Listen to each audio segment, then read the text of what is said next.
Assalamualaikum warahmatullahi wabarakatuh. Selamat pagi. Perkenalkan, nama saya Aktan Dwi Untoro dan teman saya. Nama saya Ilham Tritomo. Kami dari kelas 2A Prodi Teknologi Rekayasa Penggunaan Alat Berat. Di sini kami akan membuat video beberapa komponen dan fungsinya. Ya. Action. Nah, di sini ada cylinder block. Nah, di sini fungsi utama cylinder block itu sebagai fondasi dan tempat terpijaknya komponen-komponen mesin lainnya seperti connecting rod, terus crankshaft, camshaft. Nah, terus tempat terjadi pembakaran bahan bakar dan udara yang terkompres. Terus tempat bergeraknya bekerja piston ketika mesin dihidupkan. Nah, di sini buat tempat pistonnya nih, di sini. Di sini juga buat camshaft, di bawahnya lagi nih buat crankshaft. Nah, di atas-atasnya juga ada nih lubang-lubang buat coolant nih, buat oli-oli. Sekian penjelasan dari saya. Assalamualaikum warahmatullahi wabarakatuh. Nah, di sini ada komponen piston. Nah, salah satu dari komponen engine juga. Nah, pertama-tama itu piston adalah komponen mesin yang berfungsi untuk mengubah volume silinder, memindahkan tenaga, dan menjaga tekanan. Nah, cara kerja piston itu ketika piston turun, volume silinder membesar dan udara dihisap ke ruang bakar. Ketika piston naik, volume udara mengecil. Dan ketika tenaga bahan bakar menurun, piston naik sehingga gas residu masuk ke katup buangan. Nah, siklus akan kembali berulang dari tahap pertama secara terus-menerus. Nah, di sini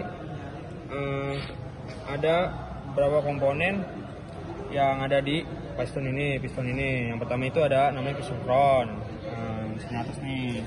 Nah, di sini yang di pertama nih namanya top compressor ring. Terus yang kedua second compressor ring. Dan yang ketiga ini namanya oil control ring. Nah, di sini ada snap ring nih sama wheel spring.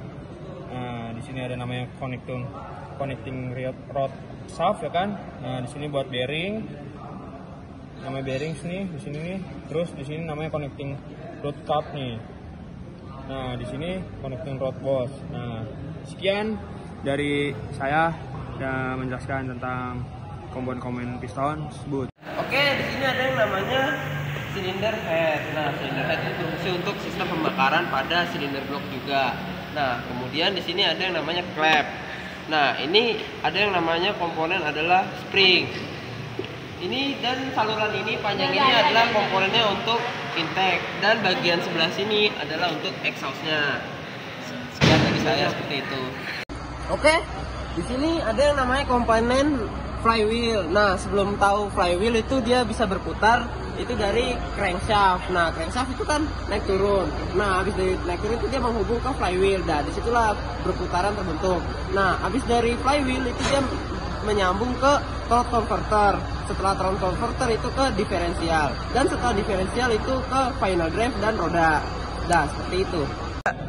Nah, di sini ada namanya komponen crankshaft atau biasa disebut poros engkol. Nah, fungsi utama pada crankshaft atau poros engkol itu mengubah sebuah gerakan piston yang tadi awal naik turun menjadi sebuah gerakan rotasi atau perputaran sehingga bisa menghubungkan ke flywheel dengan secara optimal. Nah, di sini ada beberapa fungsi komponen yang ada di crankshaft. Yang pertama yang menghubungkan pada flywheel atau roda gila. Nah, di sini juga ada namanya balancer wire buat penyimbang. Nah, di sini ada yang agak gede ini namanya crank pin. Nah, di antara crank pin ini nih ada namanya arm nih, ini arm. Nah, yang agak kecil ini namanya crank jurnal. Nah, di lubang-lubang ini di antara pin dan jurnal itu ada lubang oli. Nah, dan sini yang namanya shaft. Dah.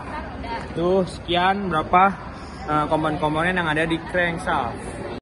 Oke, di sini ada namanya komponen camshaft. Nah, camshaft tuh fungsinya untuk membuka dan menutup katup seperti intake dan exhaust pada pembakaran. Nah, di sini tuh ada namanya drive gear dan di sini tuh ada nama komponennya adalah gear cam atau cam gear dan di sini adalah camshaftnya itu tersendiri. Oke, di sini ada yang namanya camshaft. Camshaft itu fungsinya untuk mengubah. Sekian dari saya dan teman saya. Kurang lebihnya mohon maaf. Wassalamualaikum warahmatullahi wabarakatuh.